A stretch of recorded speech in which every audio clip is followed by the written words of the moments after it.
VK Mishra present. हमारे channel पर बने रहने के लिए हमारे चैनल को लाल बटन दबा करके सब्सक्राइब करें और साथ में बेल आइकन घंटी दबाएं। जय श्री राधे कृष्ण। आप सभी का हमारे YouTube चैनल पे बहुत बहुत स्वागत है। आइए आज सुनते हैं पितृ एकादशी की कथा। पितृ एकादशी का व्रत हर वर्ष आश्विन माह के कृष्ण पक्ष की एकादशी तिथि के दिन पितृ एकादशी का व्रत किया जाता है। इसे इंदिरा एकादशी के नाम से भी जाना जाता है। इस दिन अपने पितरों के निमित्त इस एकादशी व्रत को करने से पितरों को गति प्राप्त होती है और पितरों का आशीर्वाद प्राप्त होता है। एकादशी का व्रत सभी प्रकार के पाप और ताप को नष्ट करने वाला होता है तथा सभी प्रकार के सुख और समृद्धि को प्रदान करता है। जो भी सच्ची श्रद्धा के साथ एकादशी का व्रत करते हैं या कथा श्रवण करते हैं उन्हें सभी प्रकार के सुख और समृद्धि की प्राप्ति होती है। पितृ एकादशी व्रत के दिन इस दिन भगवान विष्णु, माता लक्ष्मी और भगवान विष्णु के स्वरूप शालिग्राम का इस दिन पूजन किया जाता है। इससे भगवान प्रसन्न होकर के मनोवांछित फलों को प्रदान करते हैं। तो आइए आज सुनेंगे पितृ एकादशी की कथा। आप हमें कथा का अगर ब्राह्मण दक्षिणा देना चाहते हो तो आप हमें डिस्क्रिप्शन में जाकर के गूगल पे या फोन पे या अकाउंट नंबर के माध्यम से आप हमें दक्षिणा अपने सामर्थ्य और श्रद्धा के अनुसार प्रदान कर सकते हैं। तो आइए सुनते हैं पितृ एकादशी की कथा। तो बोलिए प्रेम से भगवान विष्णु की जय, माता लक्ष्मी की जय, शालिग्राम भगवान की जय, एकादशी माता की जय। कुछ समय पहले की बात है कि प्राचीन काल में सतयुग के समय एक महिष्मती नाम की एक नगरी में इंद्रसेन नाम का एक प्रतापी राजा धर्म पूर्वक अपनी प्रजा का पालन किया करता था और शासन किया करता था। वह राजा पुत्र, पौत्र और धन आदि से संपन्न और भगवान विष्णु का परम भक्त था। एक दिन जब राजा सुख पूर्वक अपनी सभा में बैठा था तो आकाश मार्ग से महर्षि नारद उतरकर उसकी सभा में आ गए। राजा उन्हें देखते ही हाथ जोड़कर खड़ा हो गया और विधि पूर्वक आसन व अर्घ दिया। सुख से बैठकर ऋषिवर नारद जी ने राजा से पूछा कि हे राजन, आपके सातों अंग कुशल पूर्वक तो है, तुम्हारी बुद्धि धर्म में और तुम्हारा मन विष्णु भक्ति में तो रहता है। देवर्षि नारद जी की ऐसी बातें सुनकर राजा ने कहा कि हे महर्षि, आपकी कृपा से मेरे राज्य में सब कुशल है तथा मेरे यहाँ यज्ञ कर्मादि सुकृति हो रहे हैं। आप कृपा करके अपने आगमन का कारण कहिए।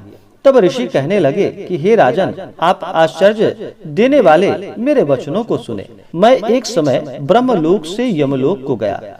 वहाँ श्रद्धा पूर्वक यमराज से पूजित होकर मैंने धर्मशील और सत्यवान धर्मराज की प्रशंसा की। उसी यमराज की सभा में महान ज्ञानी और धर्मात्मा तुम्हारे पिता को एकादशी का व्रत भंग होने के कारण देखा। उन्होंने संदेश दिया, सो मैं तुम्हें कहता हूँ। उन्होंने कहा कि पूर्व जन्म में कोई विघ्न हो जाने के कारण मैं यमराज के निकट रह रहा हूँ। सो हे पुत्र, यदि तुम आश्विन माह कृष्ण पक्ष की इंदिरा एकादशी का व्रत मेरे निमित्त करो तो मुझे स्वर्ग की प्राप्ति हो सकती है। इतना सुनकर राजा कहने लगा कि हे महर्षि, आप इस व्रत की विधि मुझसे कहिए। नारद जी कहने लगे कि आश्विन माह की कृष्ण पक्ष की दशमी के दिन प्रातः काल श्रद्धा पूर्वक स्नान आदि से निवृत्त होकर पुनः दोपहर को नदी आदि में जाकर स्नान करे। फिर श्रद्धा पूर्वक पितरों का श्राद्ध करे और एक बार भोजन करे। प्रातः काल होने पर एकादशी के दिन दातून आदि करके स्नान करे। फिर व्रत के नियमों को भक्ति पूर्वक ग्रहण करते हुए प्रतिज्ञा करे कि मैं आज संपूर्ण भोगों को त्याग कर निराहार एकादशी का व्रत करूंगा। हे अच्युत, हे पुंडरीकाक्ष, मैं आपकी शरण में हूँ, आप मेरी रक्षा कीजिए। इस प्रकार विनय पूर्वक शालिग्राम की मूर्ति के आगे विधि पूर्वक श्राद्ध करके योग्य ब्राह्मणों को फलाहार का भोजन कराए और दक्षिणा दे। पितरों के श्राद्ध से जो बच जाए उसको सूंघ कर गौ को दे दे तथा धूप दीप गंध पुष्प नैवेद्य आदि सब सामग्री से ऋषिकेश भगवान का पूजन करे।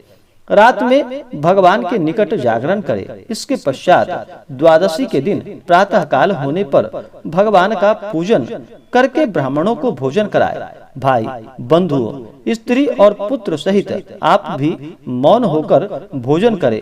नारद जी कहने लगे कि हे राजन, इस विधि से यदि तुम आलस्य रहित होकर इस एकादशी का व्रत करोगे तो तुम्हारे पिता अवश्य ही स्वर्गलोक को जाएंगे। इतना कहकर नारद जी वहां से अंतर्ध्यान हो गए। इस प्रकार से फिर उस राजा ने नारद जी के कहे अनुसार इंदिरा एकादशी का व्रत किया, पितृ एकादशी का व्रत किया और फिर उस व्रत के प्रभाव से उस राजा के पिता को गति की प्राप्ति हुई। इस प्रकार से नारद जी के कथानुसार राजा द्वारा अपने बांधवों तथा दासों सहित व्रत करने से आकाश से पुष्प वर्षा हुई और उस राजा का पिता गरुड़ पर चढ़कर विष्णु लोक को गया। राजा इंद्रसेन भी एकादशी के व्रत के प्रभाव से निष्कंटक राज्य करके अंत में अपने पुत्र को सिंहासन पर बैठाकर स्वर्गलोक को चला गया। इसी प्रकार से जो भी भक्त, जो भी जातक सच्ची श्रद्धा के साथ एकादशी का व्रत करते हैं या कथा श्रवण करते हैं, उनके सभी पाप और ताप नष्ट हो जाते हैं और सभी प्रकार के सुख और समृद्धि की प्राप्ति होती है। तो आशा करता हूँ कि यह जानकारी आपको अच्छा लगा हो। ऐसे ही ज्ञानवर्धक जानकारियाँ प्राप्त करने के लिए हमारे इस चैनल को लाल बटन दबा करके सब्सक्राइब करें, साथ में बेल आइकन घंटी दबाएं ताकि मेरे वीडियो का नोटिफिकेशन आपके पास सबसे पहले पहुंचे। वीडियो को लाइक और अपने मित्रों तथा दोस्तों के साथ शेयर करें। सुखी रहें और स्वस्थ रहें। जय श्री राधे कृष्ण। धन्यवाद। आप सभी भक्तों के ऊपर भगवान विष्णु, माता लक्ष्मी, शालिग्राम भगवान और एकादशी माता का कृपा सदैव बना रहे।